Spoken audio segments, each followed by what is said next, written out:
Be sure to check out our sponsor, the War for the Tower podcast. Also, Jeff Richardson does Shattered Worlds RPG, an RPG that he invented, and an arts and interview show called Everything is Awesome. You can find all of them by searching War for the Tower, Shattered Worlds, or Everything is Awesome on your podcatcher. This is an Unspoiled Network podcast. This is Some Spoiled, a Song of Ice and Fire 2, the co-host switcheroo, the rereading, Return to Westeros. HBO spoiler edition, uncut, uncensored, and too hot for TV. Bringing you the greatest hits from 1996. I don't remember what year it is. Call in with your requests now. I feel like it's got to be 96 because it rhymes with hits. Is it 98? The first book was 96. This is the second one, isn't it? Didn't we look it up and it was 90? It doesn't matter. In these chapters, chapter 18 and 19, Sansa and Arya. Sansa has a meeting with Sir Dantos in the Godswood, in which he says, "Come with me if you want to live." And Arya is like, "Hey guys, let's go up against a bunch of fucking professional guards to save Gendry." And it goes just as well as that plan sounds like it would go, with a bunch of literal children. Welcome to Some Spoiled.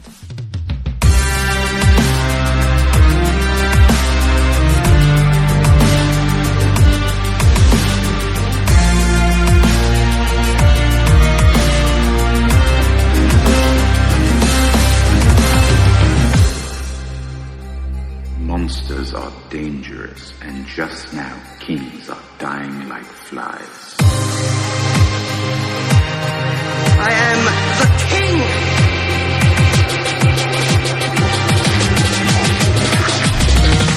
Fuck the king. Welcome to the show, everyone. I am Natasha. I'm Rashawn. So, how did you find these chapters, ma'am?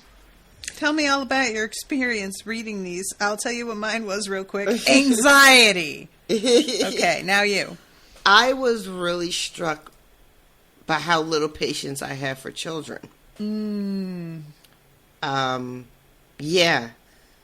I would have left all those kids in the woods.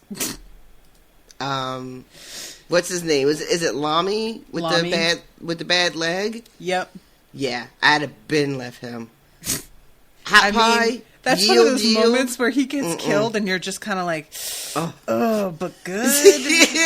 I was just filled with so much aggravation and zero compassion for the fact that these are literal children. I was disgusted. I was just... And like, I genuinely am in a compassionate place with it for the most part. But even so, I was still just like, shut the fuck up. Oh my God. The goddamn, like, well, just yield. Oh my God. I was... Goon. And then when because I had forgotten that he just like gives them away. Yeah. Okay, all right. Hot Pie Okay. does. Yeah, Hot Pie is just like, he just springs up. Like, nobody had asked him a question. No one had said anything to them. No one had seen them yet. And this motherfucker just like, yield. Listen, some of us ain't made for that life. Oh my God. Just speaking as one of the hot pies of the world. That shit would have gone the same way. If y'all want to do a heist, don't bring me, because shit is... It's a failure out of the gate. Yeah, I was so annoyed by the end. But yeah, so it's been a minute since I feel like we've had two POVs from them, like back to back. Mm-hmm. So that was nice. It was almost like, well, nice might not be the right word, but I enjoyed reading about them so close together because it was as if I got like a scene with them together, even though that's not exactly how it happens. Mm-hmm. And they both, well, Sansa has a moment where she thinks that her sister is probably home in Winterfell, like playing with Bran and Rickon, and straight that's not chilling, true, right? And then even though as the reader we know that's not what's happening, to go from that to Arya's chapter and see exactly what predicament she's in, you're just like, oh boy, you have no idea. Yeah. What your sister is out here going through. Yep. But yeah, so let's talk about this Sansa chapter and this guy. This Sir, is it Dantos? Dantos, yes. So the chapter starts off with her reading the note. Mm-hmm. And she doesn't know who sent it at this point, and they just tell her to go to the Godswood, and she almost doesn't even go. It was really touch and go. Mm-hmm. As I was reading it, I was like, oh, should she go? Mm-hmm. No. She's making some really excellent points. What if it's a trap? There's a very good chance this is a fucking trap. Yeah. And Joffrey is just the kind of sadistic that he would enjoy doing some shit like this. Because normally when somebody's like, what if it's a trap? I'd be like, oh, come on. Who's doing that? But no, he's the kind of guy that would do that. Yeah. He would absolutely do it just because he would think it was funny. Mm-hmm. I believe Cersei would be capable of it just because, she already doesn't trust her and would be willing to, catch her in the act. Right. If she had time to think of such a thing. She is kind of busy hating Tyrion right now. So I don't know, how she could fit this into her busy get her schedule. 40 hours in. But yeah, she really does go back and forth about whether she should go. And I went back and forth with her. Very oh, maybe she shouldn't go. This doesn't seem right. I can't remember if this is in the show or not. I don't think it is it? I don't think it is either. I don't remember this bit at all, but I am not to be trusted. True. So, but honestly, I don't remember this. What I remember about this guy is, obviously, when he's referring to what happened earlier at the name day tournament where she kind of saves his life. And then he comes, in the show, he comes back later. Mm-hmm. Much later. Yeah, I feel like I remember that vaguely. He's the one that gives her the necklace.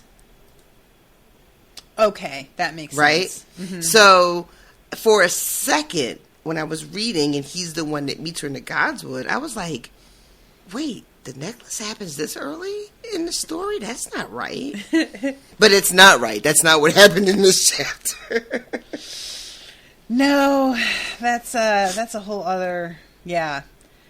I'm looking at some notes that Austin sent. Hey, Austin. And he says, the sad backstory of Sir Dantos and why he's an alcoholic. Dantos is the only surviving member of House Hollard, who were sworn to the extinct House Darklin.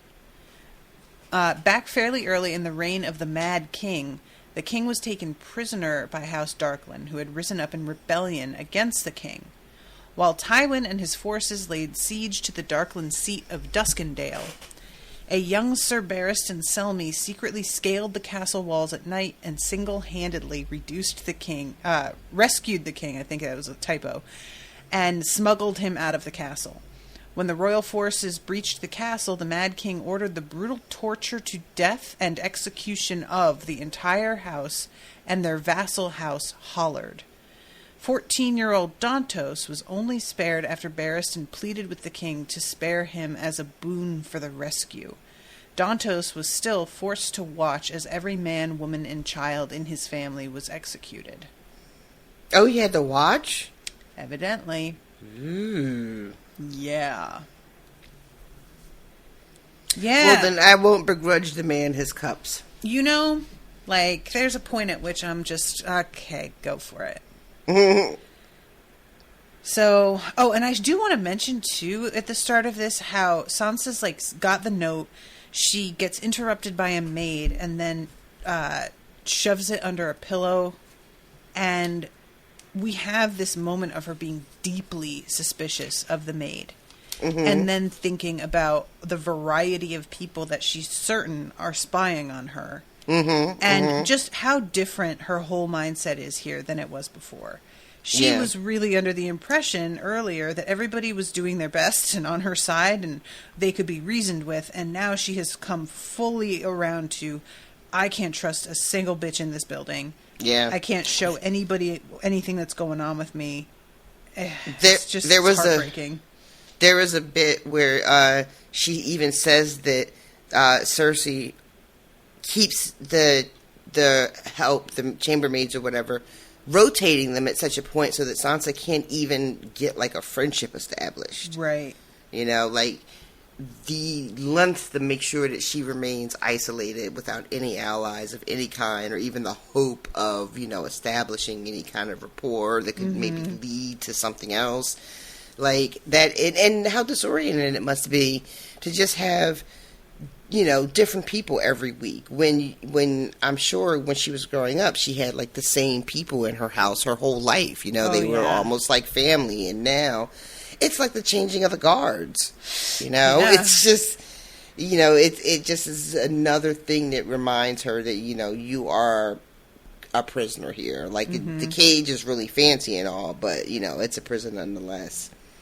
And the thing about how different she is and how she talks about having this bruise that she got from Sir Meryn, and it's because she made the mistake of like expressing what was it? It's when she heard that Slint got sent to the Watch or something. Says, I hope the others get him. Yeah, and then she had to pay for that.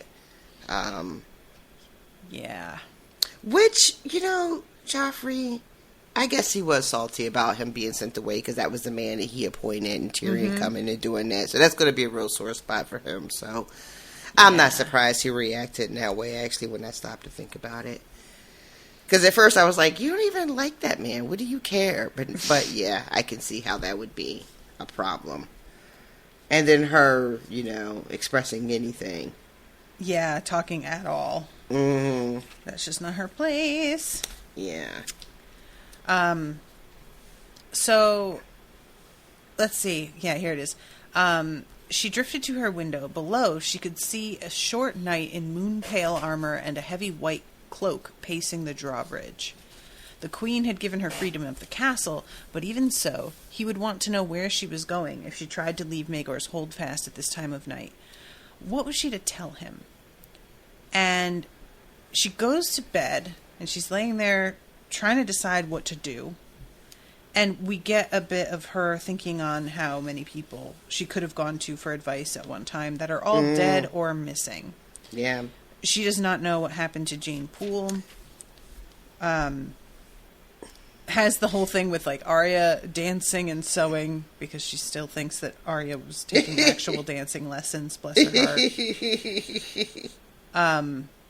And then there's this sound of shouting and a ruckus. Yeah. And we find out that, turns out, there's always a ruckus lately. True. Yeah. And it's enough that they begin to, like, get the king armored up. And the, you know, knight outside disappears. And things begin to be thrown into some confusion, making it a perfect opportunity for her to get out of here for a bit. And the whole time she's getting dressed, she's thinking to herself, like, this is, what am I doing? But the whole time she's still like, she's getting ready to go and do this. And she's just thinking to herself, like, have I lost my mind? What am I thinking? But she's moving. And desperation will fucking do that to you. You know. And she takes a knife with her because she's basically, she says, if it is some trap, better that I die than let them hurt me more. Yeah. So I'm assuming she's just planning to stab herself or something with that. If that's what I prefer that she's planning on stab something else. I hope that's what she meant, but there's the way that she says better that I die. Yeah. Just felt like her being like, well, So, yeah, she heads out there, and she comes into the Godswood, and I like that it's mentioned. She's much more a follower of the Seven. Mm-hmm. But even so, she can't help but be like, yeah, that Godswood has some shit happening in there, though. There is something definitely going on with those trees. I like that she even says, like, even here in this fucking city, you know, it's still, like, not something you want to fuck with. Like, whatever is going on with the Godswood, it can't even be diminished when it's in the King's Landing. It still has the same sort of, I don't know, gravity or whatever. Which is a pretty neat, because that can, you know, we've talked on the show a lot of times. I'm not, you know, religious by any way, but there are certain types of churches that will just fill me with like a sort of a reverence. It's not really based in the religion itself, but just kind of a, wow, look at this place, you know? Yeah. Yeah. And there's a moment that, like, breaks my heart. Lady would have liked it here. And I was just like, oh, George, what the fuck, man? That's just a really mean thing to do. So, she almost jumps out of her skin when it's Dantos. She pulls her knife on him and is just like, what the fuck are you doing? What is this? And it takes a minute before he's able to convince her to put it away. And yeah, that takes a while. Yeah, it's like, because even he's talking for a while, and then he has to say again, like, could you put that away, please? And he basically tells her that he has been, like, half dead this whole time, practically. Like, the way he's been living, he had kind of given up.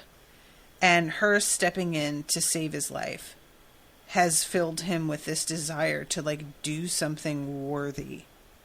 Finally. Yeah. And there's something so, like, pitiful in that for me. I can't tell if this is real.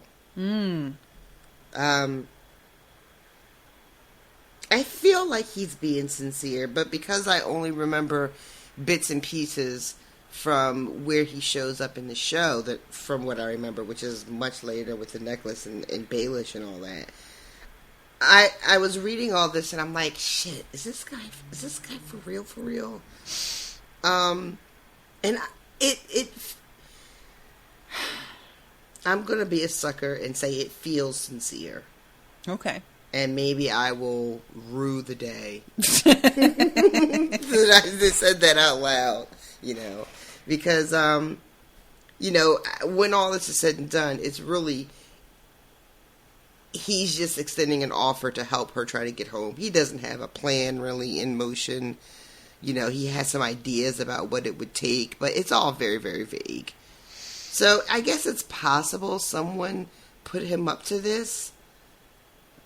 But I choose to think that he really is trying to be honorable here. Okay. I am falling for the story. Okay. There, I said it. I'm going to own my optimism. Yeah, this whole thing... Let's see. Yeah, here it is. All those years I was a knight, I was truly a fool. And now that I am a fool, I think I may find it in me to be a knight again, sweet lady. And all because of you. Your grace, your courage, you saved me not only from Joffrey, but from myself. The singers say there was another fool once who was the greatest knight of all. I would be your Florian. And she's just falling to his knees. Yes. And she's just like, oh my God, this is stupid. I shouldn't. But also, she can't help herself because, again, that desperation, though. And she asks if we could go now, and he's like, no, definitely not. But keep coming back here. And you're going to have to be patient because it's not probably going to be super quick that we can get this worked out. Yeah. But we're going to do something. I like that she has been saying to herself about how she's been praying for knights to rescue her. And when he shows up, her initial reaction is like, I fucking prayed for a knight and you send me a fool? Like, and he says to her, I deserve to hear that. And then that's when he goes into the, I was a knight, but I was mostly a fool kind of thing. Her reaction to this singer say there was another fool, this Florian, that is very meaningful to her. Yeah, I think that there is there's a moment where she's praying.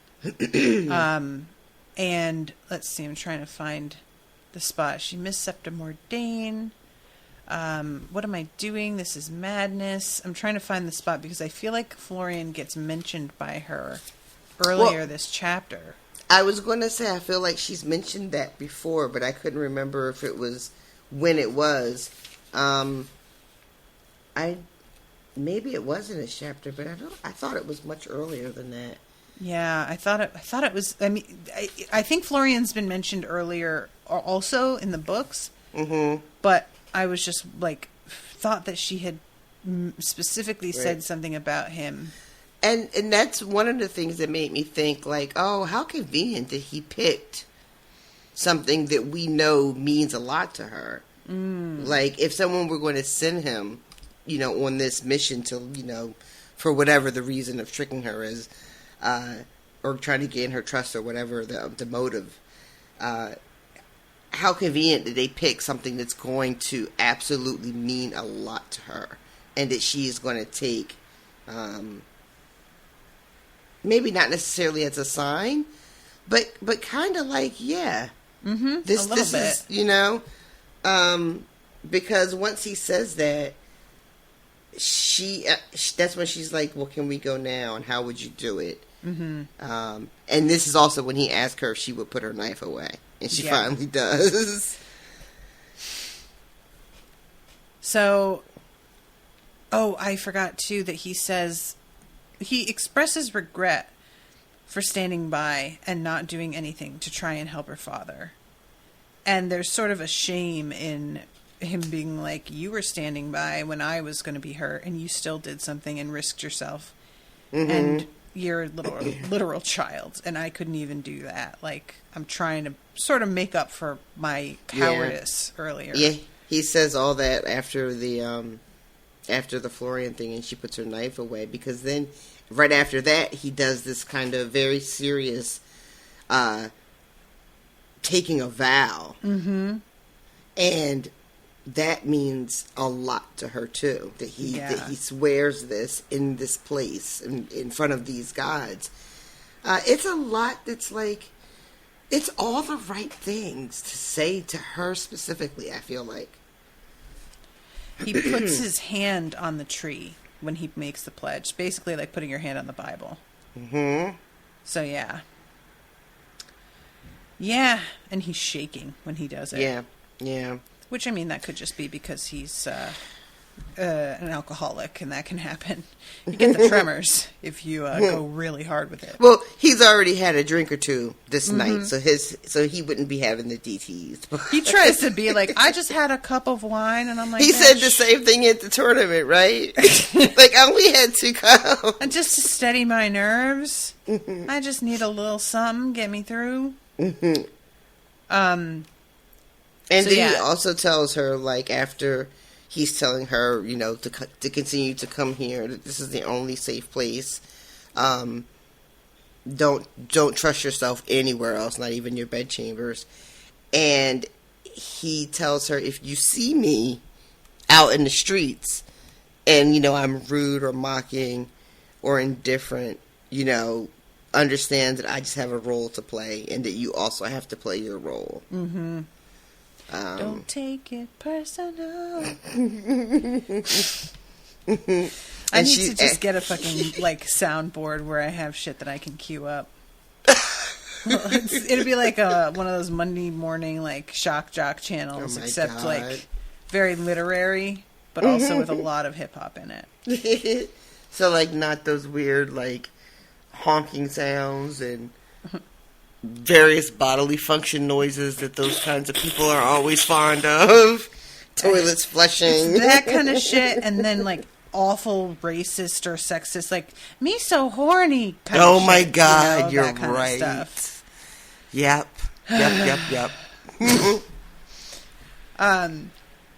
So, yeah, if she heads out from there and runs head first into fucking the Hound. So she gets an encounter with two knights of very different quality. He's not a knight, but, you know, she keeps on, like, insisting on sort of calling him and referring to him as such. Even calls him my lord. Mm-hmm. But, yeah, he's really drunk. Yeah. Not so drunk to know that she's lying through her teeth, though. Right. That's how bad she is at it. Praying for my father and for the king, praying that he'd not be hurt. And he's like, sounds fake, but okay. And there's a uncomfortable quick bit. You look almost a woman. Yeah. And I was just like, oh no. But then we turned around from it immediately, and I was like, oh, good. Face, teats, and you're taller, too, almost. And then he tells her to sing a song for him. And where is it? Okay. Come back now to your cage, little bird. I'll keep you there. Keep you safe for the king. And later on, he says something like, I'll get a song from you eventually, whether you will it or no. Yeah. Let's see. I never got my song. Florian and Jonquil, a fool and his cunt. Spare me. But one day I'll have a song from you, whether you will it or no. And I was just like, I don't like that. Yeah. She says, I'll sing it for you gladly. And he says, such a pretty thing and such a bad liar. Yeah. She also asks him, because they run into someone else, another knight, who's trying to, like, be like, what are you all doing out here? And the Hound is like, mind your fucking business. She tells him the same lie, but it, like, comes out a little bit better this time. Mm-hmm. You know, that she was praying for the king. And this person, Sir Boros, tells us that, whatever the hubbub was down at the gate, and that Joffrey went out there to send them scurrying. Mm-hmm. And Hound is just like, oh, what a brave boy. And you know he said that with, like, just disdain. Contempt. And she asked the Hound, why do you let people call you a dog? Mm-hmm. You won't let anyone call you a knight. And he says, I like dogs better than knights. Yeah. And tells a story about how his father was the kennel master. And he says, Lord Tytos, who I don't know, I guess it's a person? I think that's his father. Is that his father? Why would he talk about his father like that? Maybe that's Tywin's father. Let's see. Lord Tytos came between a lioness and her prey. The lioness didn't give a shit that she was Lannister's own sigil. Bitch tore into my lord's horse. So he must have been a Lannister for that comment, not his dad. Okay. Let's see. And would have done for my lord too, but my grandfather came up with the hounds. 3 of his dogs died running her off. My grandfather lost a leg, so Lannister paid him for it with lands and a tower house and took his son to squire. Okay, yeah. Oh. So that was his reward for saving the dude and sacrificing a leg. Gotcha. So that's how they become pretty good deal. Sort of. I mean, it's just a leg. I know people who lost a leg and got way less than that. You know? And he finally says, a hound will die for you, but they'll never lie for you. Or lie to you. Mm-hmm. A hound will die for you, but never lie to you. That's what he says. Which is basically like the crux of many memes that people share about why they like their pets more than people. Yeah, that's true. It's pretty much that same energy, right? Yeah.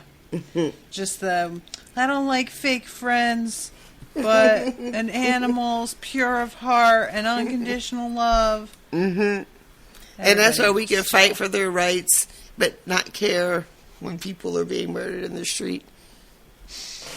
Because, they're not dogs. I can't, they don't even let me pet their head.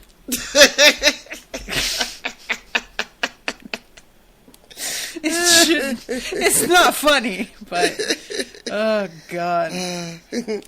And then the fucking last thing he says is he tells her that she needs to look around and fucking be aware where she is because she's surrounded by liars and they're all better at it than she is.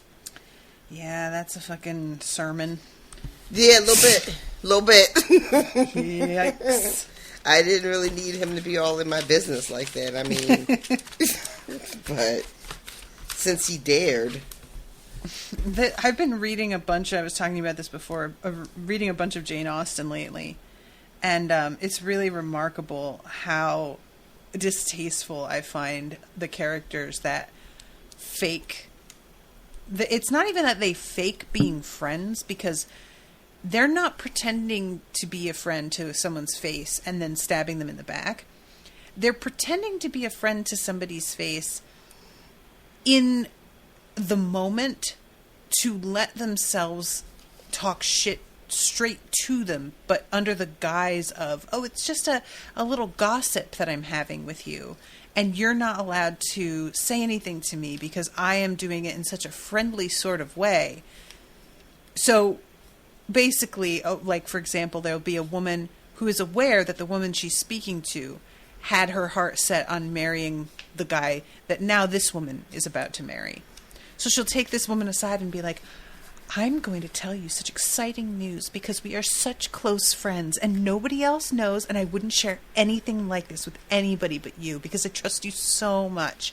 But me and Edmund are set to be wed next month, knowing that the bitch she's talking to is in love with Edmund. So she makes it like she's just having a friendly chat while knowing full well she's stabbing this bitch in the heart. And enjoying being able to do that with her whole throat because she's acting friendly about it, you know?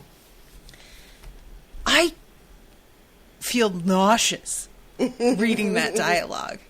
But, like, that's the energy you have to have in places like this, where you are able to just cloak everything, and it's not just lies, but also playing people and provoking them in a certain, like, just the right way to get them to do something that's sort of, you know what I mean? Mm-hmm.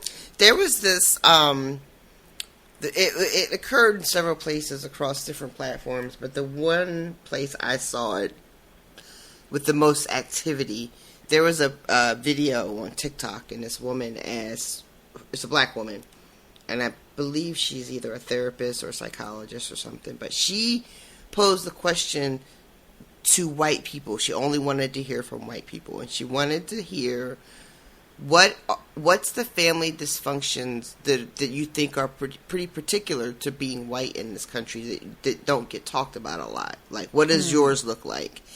And it was comment after comment after comment about the passive aggressiveness and how you can't ever be overly emotional, so everything has to be done in like this backhanded kind of way. And not saying that other cultures and other races don't participate in this type of behavior. Obviously, everybody does, but you know, they were talking about a very specific kind of thing, and it was just a very specific group of people responding. But it was filled with that sort of kind of how to be really nasty in this very fake, friendly way. You know? Because you can't, you know, because it's distasteful to be like rude or blunt or like overly aggressive. Right. So you have to find all these other ways to get to get that shit out. Yep. And now I'm wondering if it's just like, to hear you describe this book, I'm just like, is that just like a fucking manuscript? Is that like a a manual? Do people just like learn how to behave this way? I think it comes from this sort of idea of how a cultured person handles conflict, which is to say, pretends it isn't there. Mm-hmm. And so, like, that got absorbed as, oh, well, that's the civilized way to be, even though it's, like, incredibly dishonest, and everybody is aware of what's really happening in the moment. But nobody else, this was something that I covered Fleabag for Spoil Me, everybody. And if you haven't watched Fleabag, then fucking turn this off. Oh, it's so good. Watch Fleabag. It's so instantly. good.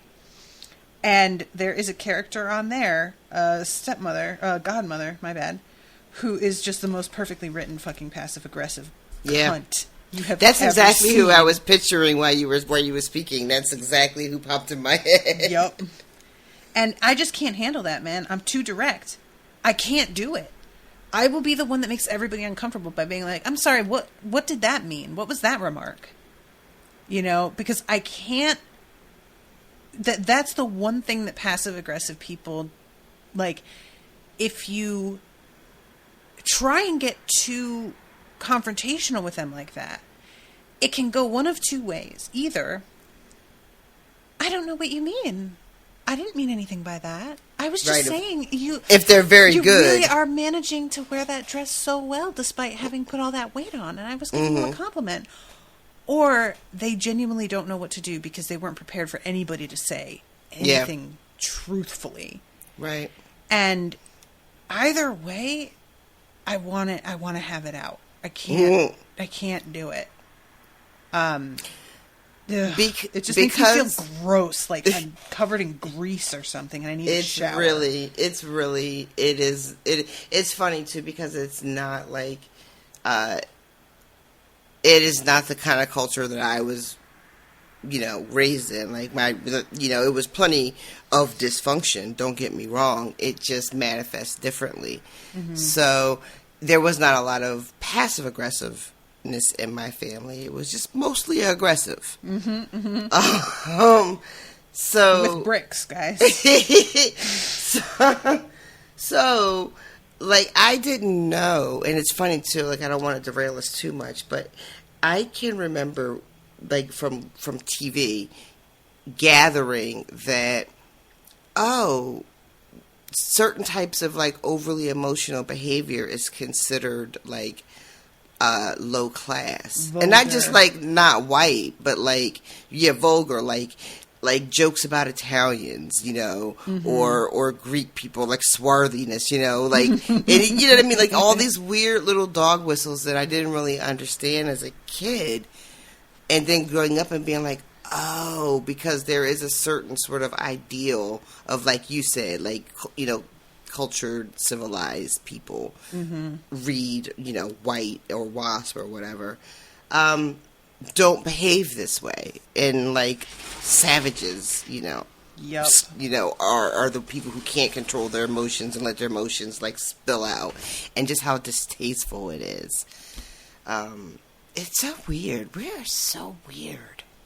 It's really, like, and those are the same people, too, they cloak everything. So, if you get into a fist fight at a bar, solo class.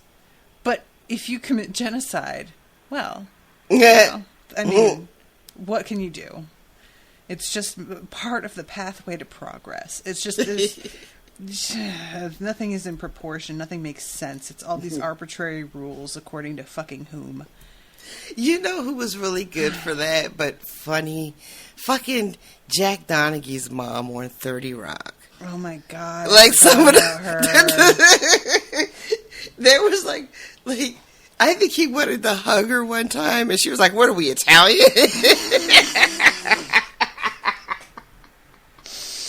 Yeah, that feels right. Oh, she said there was a line one time where it wasn't even her line. It was the fucking assistant reading a note from her where she wanted to, like, check out of the plaza because the concierge had a beard and she didn't feel like getting raped today. Yes. Oh, God. Because he had a beard. But when I heard that joke, do you know it's still considered like unprofessional to have a beard? Mm-hmm. In 2020. Yeah, we have some weird hang-ups still. Yeah. That are like embedded. Mm-hmm. That's Pierce Hawthorne on Community has a father who's like so incredibly racist that even certain white people with like too wide of cheekbones, you have the high forehead of a Laplander. They're practically fins. And he just like, there's a moment where he drops dead and Pierce is giving a speech and he says, I remember the last thing my father ever said to me, comb your hair, you idiot, you look Greek. So, yeah. Oh, my God. We are ridiculous. Yep. Oh, my God. Oh, my God. All right. Okay. All right. So, the next chapter, Arya, they go back to the scene of the fire. Yeah, she wants to... She can't rest. She can't believe that Euron is really dead. Yeah. She kind of needs to see it to believe it. And he is indeed. They're not able to bury everybody, but they bury Euron at least. This is just one of those, like... Yeah. I just felt for her a lot. Because, like, Arya is really tough, but she's still a kid. And she's certainly, like... has a better head on her shoulders than most of these guys, which is what Gendry winds up saying later when he basically is like, oh, and I've known you're a girl this whole time, BT Dubs, but no big deal. Yeah. But yeah, I just really, the variety of times where she has to like really fight to overcome the fear and sadness and focus. Yeah. It's just hard to read. There's a moment, I love the line Gendry says, when he's talking about the destruction of Lannisters left behind, and he says they would have burned the lake if they could have. Mm-hmm. That is such an all-encompassing kind of, like, talk about giving you a picture of just how bad it is. Yeah. And also, there's a... This is going to sound dumb because, you know, it's destruction and you kind of think that's inherently malicious. But they're also at war, so you kind of think, oh, their destruction is a byproduct of a war. Mm-hmm. But that line makes it clear that this is like destruction for the sake of it. Yeah. You know? There's a certain kind of gleefulness in it at this point. Mm-hmm. Yeah. Yeah, I understand to a point, like, that there's no good way to depict this on television. But I don't feel like the show ever quite got it across how completely devastated the whole countryside is.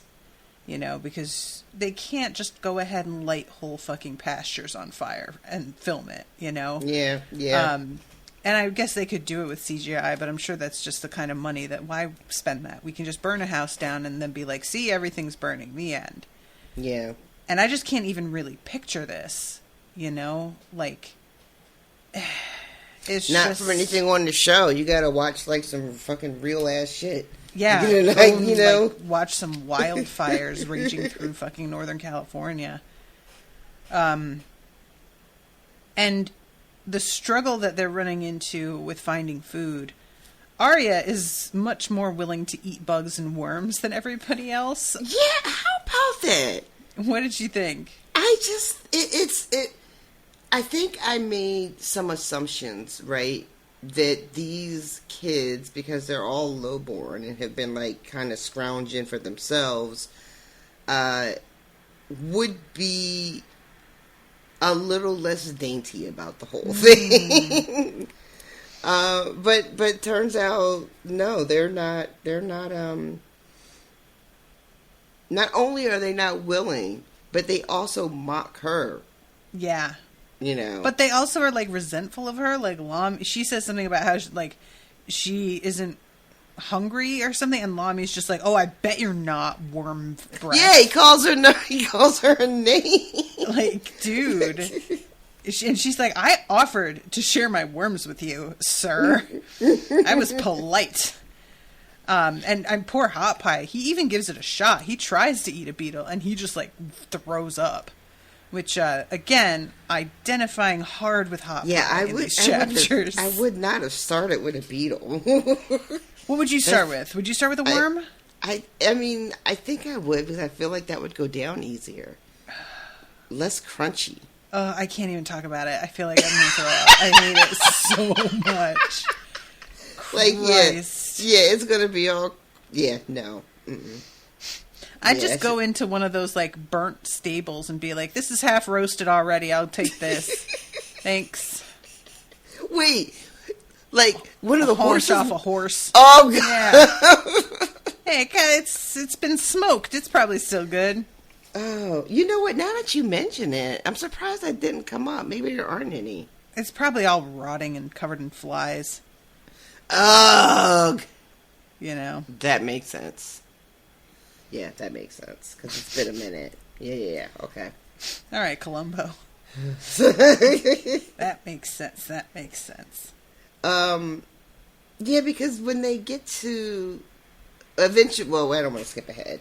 But, eventually they end up in a town that she spots. Because she's up in the tree and she sees that there's, like, some buildings and everything. And they go there, and it starts off just that the air is full of birds. Mm-hmm. And you think to yourself, well, that's not necessarily anything terrible. I mean, this isn't the book called A Feast for Crows. So, yeah, it hasn't quite occurred to the reader yet. But then it turns out that it's pretty terrible. And this is one of the moments where you talk about how she steels herself and forces herself to do things that I personally think are unthinkable. Mm-hmm. When they go into one of these little houses, and these guys are all, these bodies, they're not guys anymore, these bodies are all just sort of hanging. Mm-hmm. She makes herself look at each one. Yeah. I don't even know if I understand why. You do understand, because you and I had a talk about this several years ago. About you feeling like you were obligated to watch certain videos out of respect. Yep. Yeah. But she's way too young to know that and feel that. Is she? I guess not anymore. She may not be able to put words to it, but, you know. Yeah. I guess that's that Stark in her too, huh? I mean, probably, yeah. I just keep thinking about how this situation would differ if she had never had her lessons with Ciro Farrell. Because her fear cuts deeper than swords mantra and the, like, basic kind of lessons and training that she went through helped so much mentally. Mm-hmm. With keeping her cool. Even beyond not necessarily being able to sword fight people, but, you know, that... You know, if Ned hadn't really taken it seriously and decided to do that, where would she be? And granted, by the end of this chapter, she's nowhere good anyway. Yeah, but that's still, really not her fault. That's her fucking stupid companions. Does she make it this far without that training? I guess that's a really good question. You know, it's funny when, because when she was having the lessons, at first, there seemed like there was a little bit of, like, disappointment that it wasn't, like, she never even got to play with the sword. Mm-hmm, mm-hmm. You know, it was all these other lessons that come first before you even pick it up. And so she didn't have much training in actual sword play. But focus, perseverance, like chasing the fucking cats around. Yeah. You know? One of which... Sansa runs into in the Godswood, by the way. Oh my god. The cat with the ear chewed off, which a lot of people theorize is a cat from, like, the Mad King's time that's still alive. Oh, why do they think that? There's a whole thing. If anybody wants to share info on that, because it's not like a spoiler or anything. It's just kind of a fun little Easter egg. But I don't remember the details on it. I just know that there is a story. So, anybody who feels That's like fun. sharing, come on into the Discord. Hey! Excuse me. How dare you, yawn? I'm so sorry. I just talked about the Discord. Nice. It's very exciting. Be riveted. And there's also a mention of a couple people who had escaped with them who got injured. And this one dude who goes septic, and he keeps being like, no, it's nothing, it's fine. It's nothing, it's fine. And then he falls asleep and he just doesn't wake up. And then there's you said there's 2 to go missing, right? Like 2 people left that were supposed to come back and they never come back. And the group isn't sure if like they died or maybe they just decided they didn't want to be bothered with them anymore. I'm leaning towards that.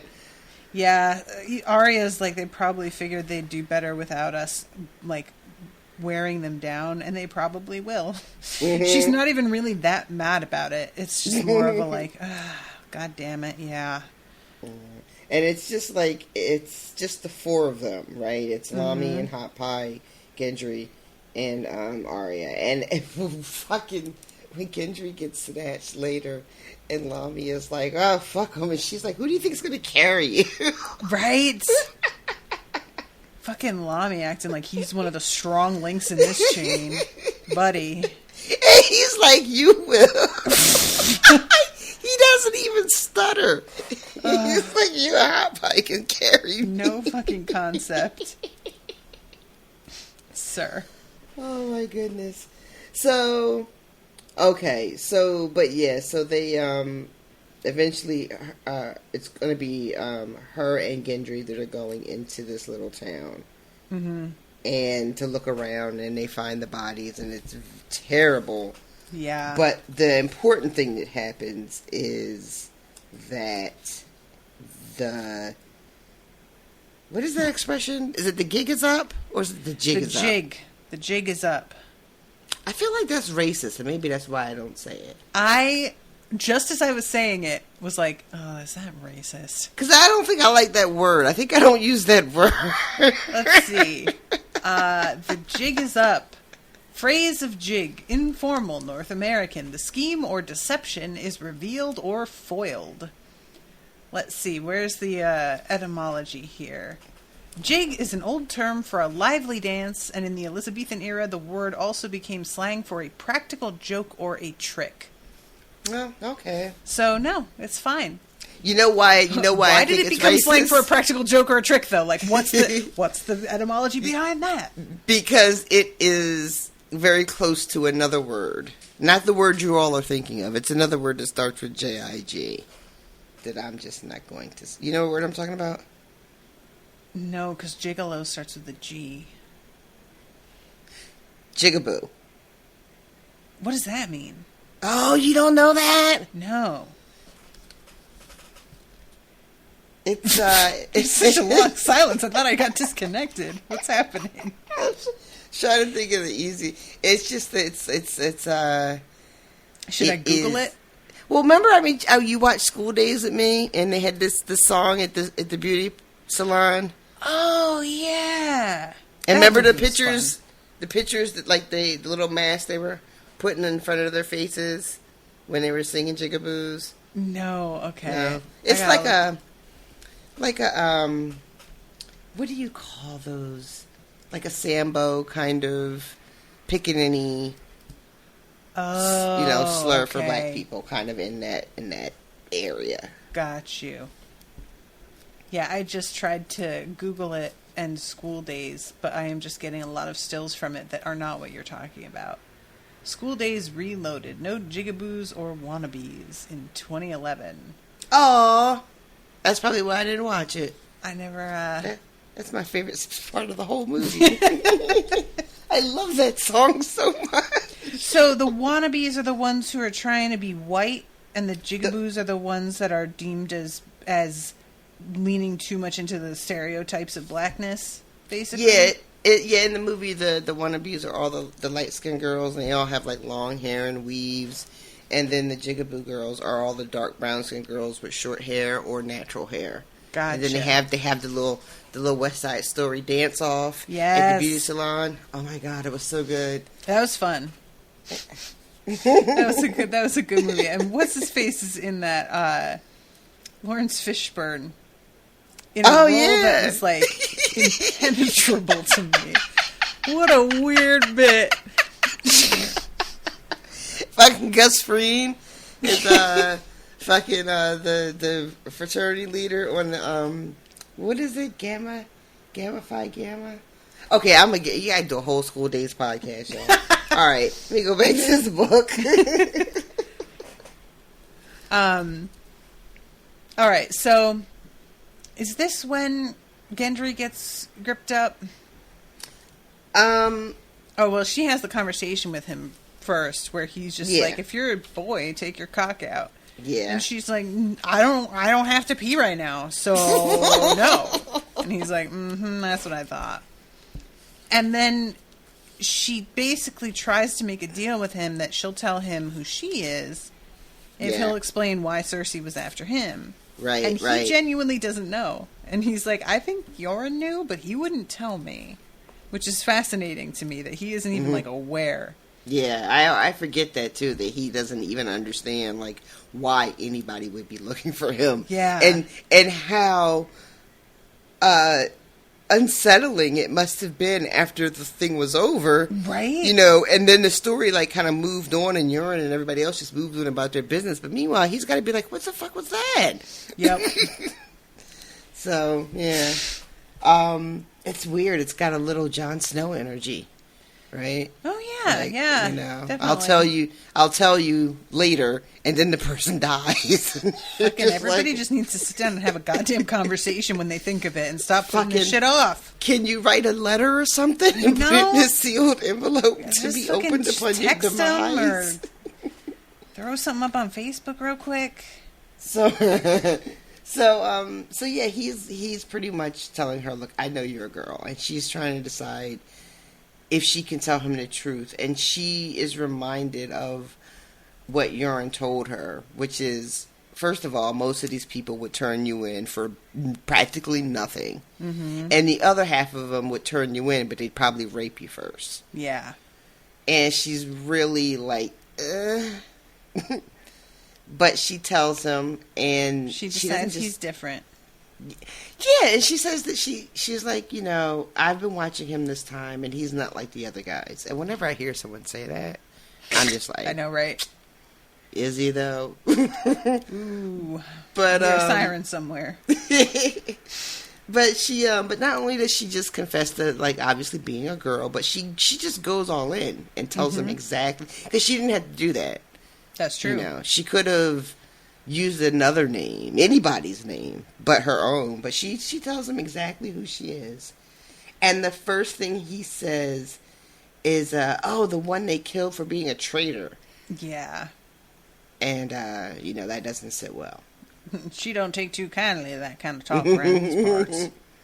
And also, oh my God, I talked about cocks. Oh God. Oh, I shouldn't have said that. I'm so embarrassed. I'm really sorry. Beside himself. I could not stop laughing. I forgot he does Not only did he talk about cocks, but he's pissed in front of her. Yep. You know, he just is, you know, he is so disappointed in his behavior. He starts telling her how his old master had taught him how to speak and behave around noble women, and how he has to address them as lady. Like, he's almost like, you know, I know better. I was taught how to act, and it's really unfair that you didn't tell me that you were a lady this whole time. There's something so sweet about that to me. I'm just like, well, now you're going to think I'm a dick. Right, yeah. Nah, dude. She thinks you're a dick when you call her my lady. Like, you're going to blow her cover immediately after she told you a massive secret. But sure. God. Yeah, he is really, really, like... And it's so funny because considering their situation, this is like the last thing. Low priority. Right, and he is really upset, though. Yep. It is adorable. It really is adorable. And she is like, she's like, is he making fun of me? You know, thinking to herself. Oh, that's right. I forgot that she's like, oh my god, he's fucking around. Yeah. Mm-hmm. Aw, Arya. But, and then she kicks him. He's just like, what kind of lady are you? I love it. And so that happens before they actually find the rune of they smell the smell, and one of them is like, oh, it smells like rotten fish. I think he says rotten fish, and she's just like, I know that smell. Yeah, don't do that. Mm-hmm. Yeah. I've told you before, right, about that with my dad. Oh, God. I know I've told this story before. Forgive me, guys. It's very short. But my mom and dad lived in this, like, shady apartment complex in New Haven when they were first married.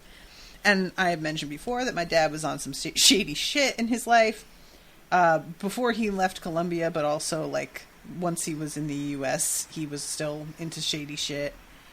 And there was a point at which their neighbor was playing a record on repeat of that disco song Ring My Bell. Oh, no. And it just kept playing for like a full day and a half. And they were like, what the fuck? And then out in the hall, my mom said that my dad stopped dead and just said, I know that smell. Oh. And the neighbor had died with the record on. And it just, like, the smell of it. And Rashawn had a neighbor die. I sure did, John. And that smell did the thing as well. Did the thing. Does the thing. Mm-hmm. Yeah, it's a smell.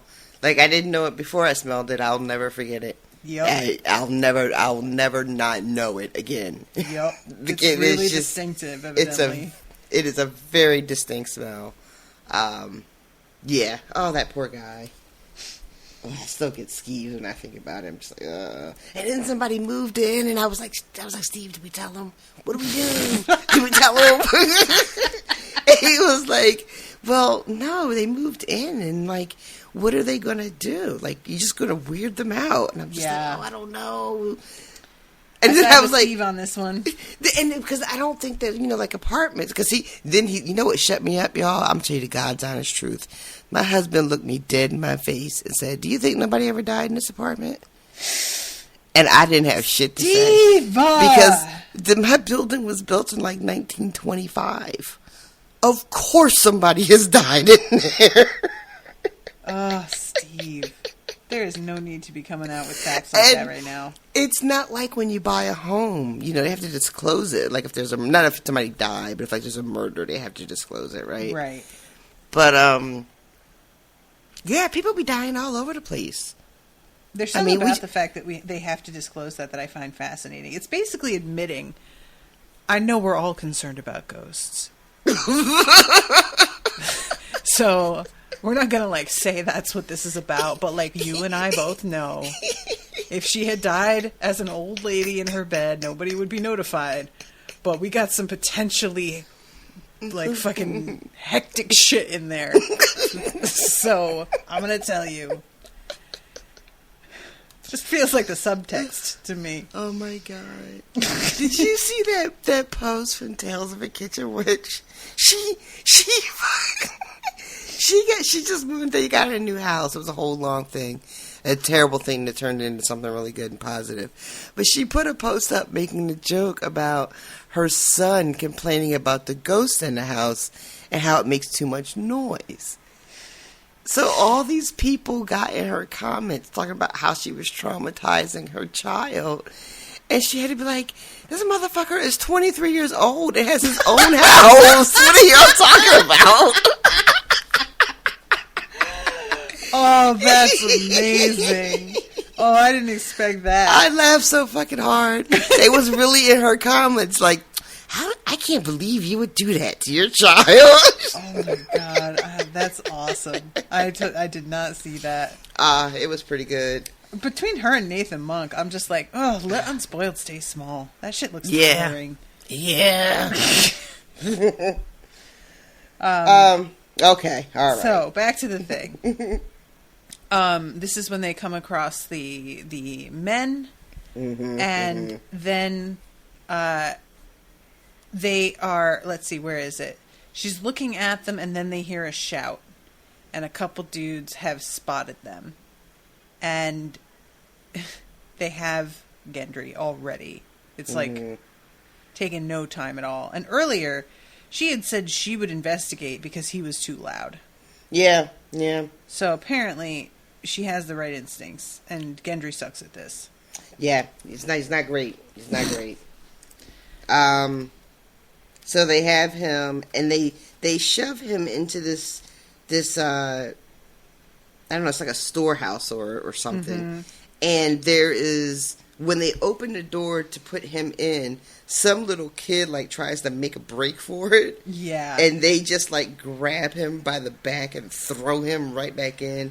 And there's the screaming that's coming from inside, but she doesn't know what it is. And I don't think they tell us. But it, like, I didn't really even want to imagine it. Yeah. You know? And she sees that I don't know if somebody's wearing a banner, or she sees the sigil somewhere. Yeah. And it's 3 black shapes on a yellow field, and she can't place it. She knows she's seen it before, but she doesn't know where. So she goes back to the little camp with Lami and Hot Pie, and that girl is still with him, who they're calling Weasel, the little crying girl. Yeah. I like that they're calling her that now, because they can't call her Crying Girl anymore, because she stopped crying. There was a moment earlier where Arya said something like, her mouth is disgusting. I wonder if she's been eating mud again. Like, just so gross. I don't know why that made me laugh so much. I think it was just because it was in the middle of, like, we have been hearing about how hard it was to find food and how hungry everybody is, and Arya's eating worms, and one of the kids tries to eat a beetle, and she's just apparently just eating mud. She's just like amateurs, stuff in her mouth. So she goes back and she lets them know that they got Gendry, and we need to go and get him. And she has a plan. They're going to sneak up. They're going to kill the guards, and then she's going to open the door. And there are apparently at least 20 guards, but only 2 on the door. And she thinks this is a real plan. I'm just picturing her being like, all right, so here's what we're going to do. And there being a long pause, and like, Hot Pie just goes, word?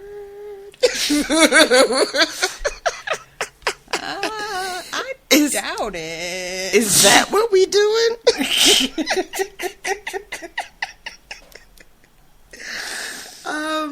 So then this is when Lami really starts talking about we should yield. And there's talk about if Euron had just yielded way back a couple of days ago, they wouldn't be in this mess, which is a really weird take. Right. But he seems convinced that they would have been taken, I guess, hostage and fed. He has no idea about anything that's happening. It doesn't like, he truly is like disconnected from reality. It really seems that way. Like, at one point, he even's like, well, if my leg wasn't hurt, I'd go kill us some boars. Would she's you? Like, what? And she has to, like, explain to him what exactly that entails. And she's, spoiler, a lot. And at the end, he's just like, well, what do you know? She's like, she just told you what she knew. She literally just told you. Oh, I don't like this. I just really don't like this Lami. Yeah, he sucks. He really does. R.I.P. Lami, but also, like, R.I. your butt. Ma'am.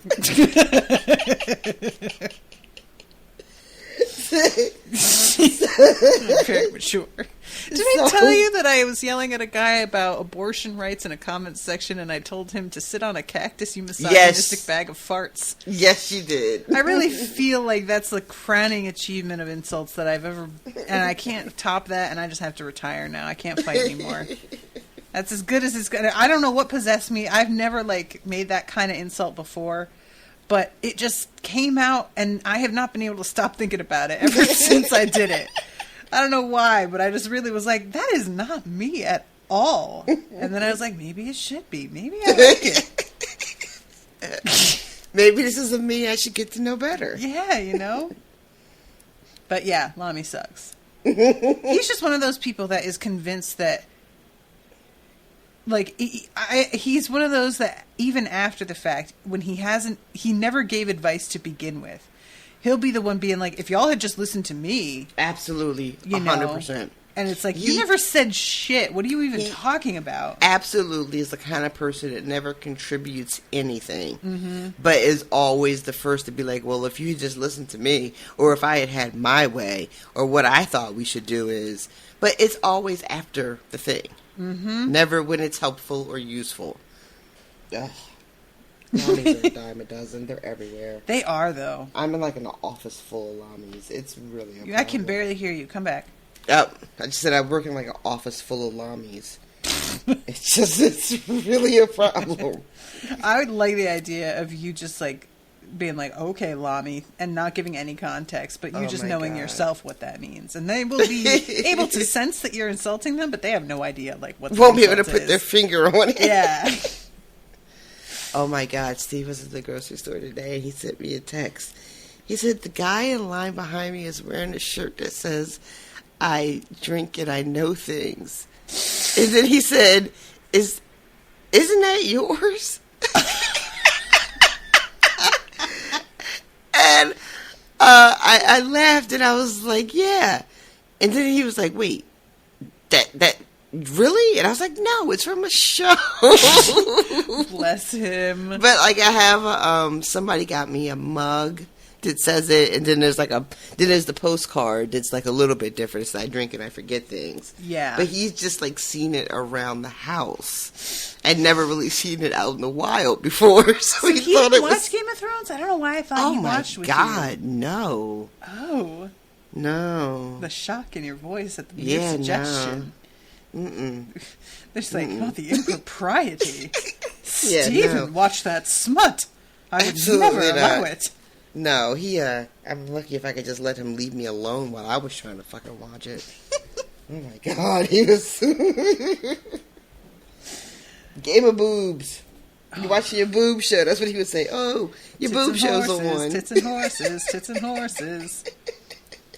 And the thing is, he has no idea that exists, tits and horses. He knows in his heart. That's where it counts. Oh. Okay. But yeah, I drink and I forget things. Was that on Harry Potter that you said that? That wasn't on... We hadn't started this by the time you said that. No, it was, No, we definitely hadn't started this. Yeah. But it was, I don't know if it was when we were doing the show with Miles...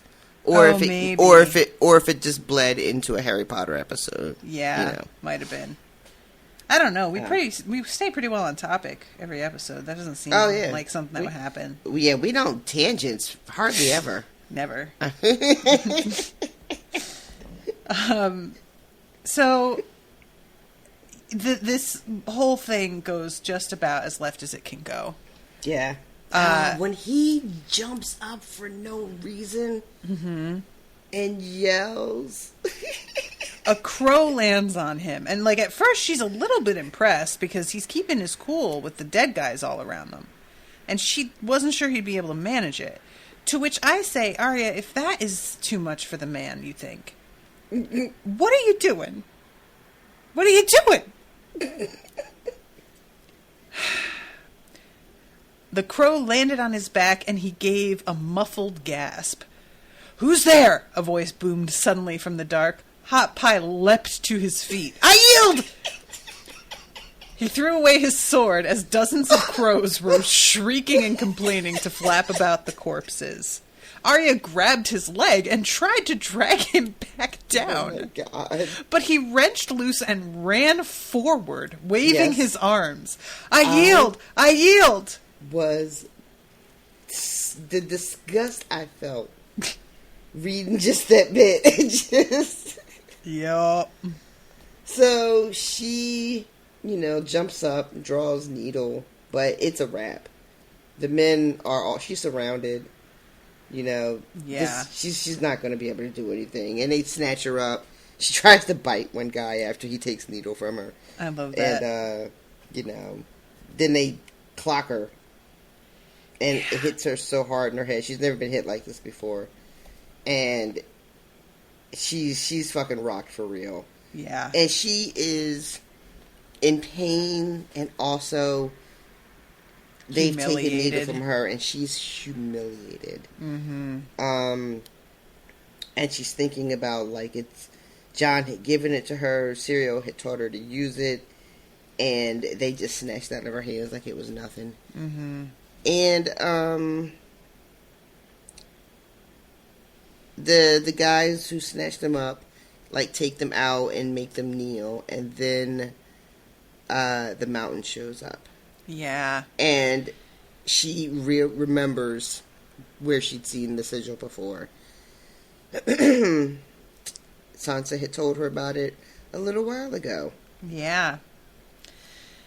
And she sees him and is just like, what the fuck? Because he's just this unreal size. Yeah, I feel like you can't prepare for what it is to see him. The show, tried to... I don't know, they had 4 or 5 mountains over the seasons or something crazy. Something like that. Yeah. And I understand that even with the people that they cast, that just how big he is compared to everyone else is just difficult to put on screen. Yeah. Because, it shouldn't really exist. To be so big that your name is the mountain that rides, that's just not a tall dude. You know what I'm saying? That's a little extra. They that's call more than him that. The tall dude who rides on horses sometimes. Sometimes he goes for a stroll. Not the same ring. Doesn't work. And meanwhile, Hot Pie is still yelling. It says Hot Pie was yielding some more. Fucking useless. Ugh. I'm so sick of him. So they make them the guys, the guards, or whoever, the Lannister men, make them take them back to their little group. Right. And the weasel has already fled. As soon as she heard them coming, she was like, bye. Bye. Because she has run into them once already. She doesn't need any more of this. And Lami is there. And they want to know, the guards want to know where Dondarrion is. And they have no idea who he's talking about. Yeah. And they ask him, Lami, can he walk? What's wrong with your leg? And he says, you'll have to carry me to these men who have been setting shit on fire and murdering people for weeks now. Yeah. Lami is detached from reality. He was about to be detached from his whole fucking body. But, luckily for him, he just fucking sticks a knife in his throat. It's a relatively, easy way to kill him. Yeah, I mean, it's quick and painless at least. They don't fucking torture him. Exactly. Most so it's we can hope for. Yeah, I mean, we see the state of those bodies that were hanging. Mm-hmm. But, and then the guy just fucking laughs, carry him. Which, honestly, I mean, yeah. You and I are over here cackling about it. Listen, I just, I don't know. To say, you gotta carry me. It's just, I feel like I could almost respect it. Almost. that he's so committed to being as awful and misguided and detached from reality and all the other things we've said. He's so committed to being that. Yeah. That even in that moment, he's still like, I don't see what the problem is. I'm hurt. Clearly somebody has to carry me. You wouldn't just leave me to die, which anyone could have done at any moment. And surely you won't kill me, which he was really wrong about that. So wrong. Oh, yeah, Lamy. And like I said, Lamy, R.I. up your butt. So what do you think? Let's. I keep meaning to do this, but guesses on the next 2 chapter POVs. Let's see. We had Bran and Tyrion. We haven't had a Daenerys chapter in a minute. That's true. So I would like for that to be coming up. Okay. Are the POVs that I've seen, have we gotten to everyone who's going to have a POV, or will there be... I honestly don't remember. I haven't looked ahead much. Yeah. So I don't know if we get a Cersei POV in this book, but I'd be into getting one. If that's an option for this book, I'd like for that to come up pretty soon too. But I don't know if we get one. I'm going to say Daenerys and Davos. Davos, okay, cool. Because I haven't heard from him in a minute either. You know what? I'm just going to tell you, actually, because I feel like it's going to be disappointing. It's another Tyrion and another Bran. God damn it! God damn it! I just went and checked and was like, oh.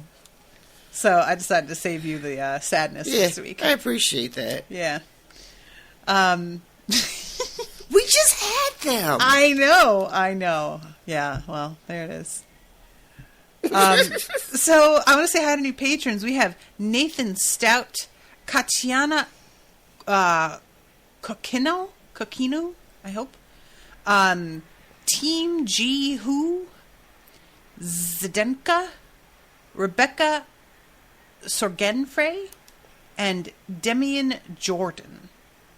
I really didn't do well, I'm sure. Apologies to everybody, but I love you all. Thank you very much for becoming patrons. Don't forget to join the Discord, and those of you who are interested who are not patrons can also join it. There will be patrons-only channels you can't access, but you can join the main conversations. And I just really want you guys to know how much I love you and appreciate you all the time, every day, all my life. It's just a constant thing, constant appreciation in my heart.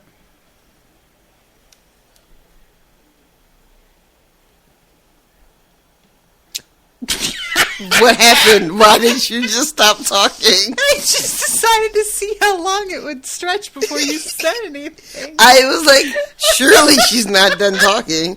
She's going to wrap that sentence up. Give her a chance. Don't jump the gun. God. I just really like how long, and I confess that it was longer than I expected. I was like, maybe she's setting up a joke. I don't want to walk with a punchline. Nope. I do like to live my life as if I'm always setting up a joke, though, so I appreciate that I carry that energy. All right, is there anything else you want to add before we wrap? No, ma'am. All right, everybody, we love you, and we will see you next week with 2 more chapters. Until then, toodaloo, motherfuckers. Bye, guys. Joffrey, Cersei, Walder Frey, Meryn Trant, Tywin Lannister.